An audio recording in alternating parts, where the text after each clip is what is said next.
Hello, Oklahoma. I'm here in the Oklahoman studio with a very special guest, Melinda Lauffenberger. Thanks for being here, Melinda. Thank you. Thank you for having me. You bet. Well, every week we do a special column on a special Oklahoman in our Sunday paper. And this week we're talking to Melinda about her efforts to help families dealing with autism.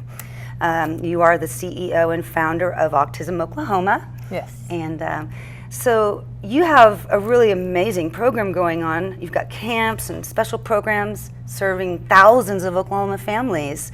Tell me kind of a little bit about how it all got started. Well, it all got started when my daughter was diagnosed with autism, and really I didn't know exactly what to do. And so we started meeting at the library, and our little group started growing and growing, and went from 2 families to 50 to 350, and then we decided we better organize like a nonprofit, and now we serve nearly 4,000 families. And we just didn't want other families to have to go through what we went through, those of us with older children, and not finding what we needed to help our kids. Right, because back when Joy was diagnosed at the age of 7, it really wasn't that long ago. She's only 22 now. Right. But there just weren't that many people being diagnosed. There wasn't that much information out there for parents. Right. And you found yourself kind of grasping at straws, trying to find out how to help your daughter. So what are some of the things that you found that have been effective for her? Well, I think finding other parents, then find out what they were doing, what's working. And that's what we do with our parent support groups. We just share information and have empathy, develop friendships, become a family. It's really hard sometimes with a kid with autism because you are isolated, and often your natural family may not know how to connect with you. So when you find other families, you really can develop a real connection point and help each other. And that's really what the nonprofit is about, is families helping other families. Right. A lot of people know about Autism Speaks, which is another organization with the goal of raising money for research, but you're different than that because you have a different goal. Yes, we really do. We have a very different goal. Our goal is really to help serve and help the families right here in Oklahoma. So all of the programming that we do is focused on making Oklahoma a better place for our families to live, and also just helping each other.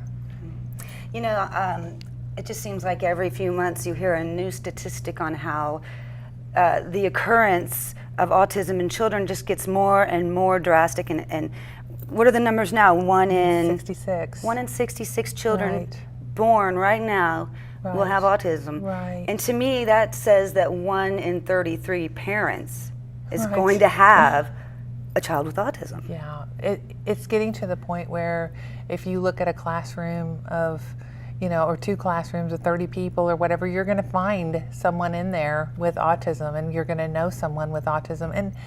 And I think Oklahoma is the kind of place where we really do want to help each other. So building awareness and helping people to know how they can reach out and how they can help others is important. Right. And so through Autism Oklahoma, right now you've got a really neat camp going on that we have featured recently, and it's tell us about the camp. Okay, so the camp is, we find that when we do camps that are in people's interests, that they're more likely to communicate and socialize. So we try to do really innovative ideas about camps. So we've had camps on Doctor Who, on Legos, on Minecraft. We've had comic camps, and we've had anime camps. And this camp, we're actually building a little teaser for a short animated film. So we're using skills of illustration and skills of animation and sound and putting that together to develop a little 1-minute teaser for a short animated film. That's so awesome. Yeah, it's kind of fun. I was there about 2 weeks ago, and I could just see how much the kids were enjoying it. These are grown kids, I guess, ranging from 14 to 24. Yes. So, but it really is giving them life skills, which is something that you guys really focus on. Yes. Yeah, I think all of us know that a lot of our kids are going to need help for life, or maybe they're going to need a lot of extra help going from a transition from high school to life. And so we try to target our programs at those critical points where maybe there isn't a lot out there, or maybe what is out there isn't in their interest area. Right. So trying to be innovative and partnering with other parents, and figuring out who in the community is really interested in helping us. Mm-hmm.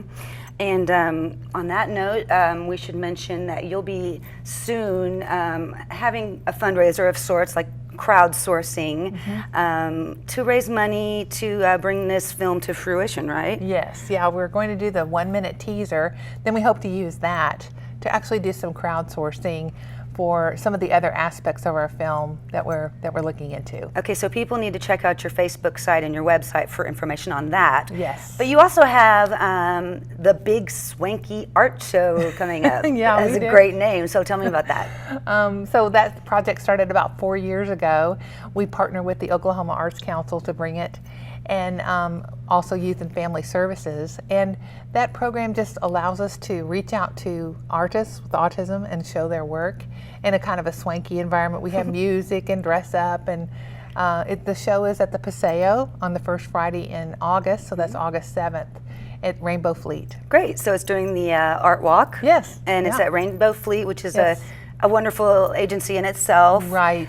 With A for great child care partner. referrals and things like that. Yes. So that's a great place to have it. Yes. And then do they display the art? Yes. Yeah, we go for the and month? set up the show, and no, we'll just have it there for that one night. So it's Okay. a really special night. Okay. And yeah, so it'll be a real treat. And then one more thing, throughout the rest of July, you will be having art shown in Edmond. Yes, we're featured at the Edmond Fine Arts Institute. We've partnered with them. They're a wonderful organization.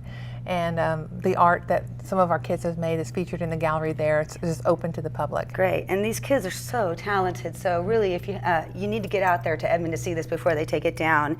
But well, it's just wonderful work that you're doing. It's so needed here, and it's so appreciated. So Thank you, you for all Heather. you're doing, and thanks for coming in to talk to us about it. Thank you, Heather. You bet.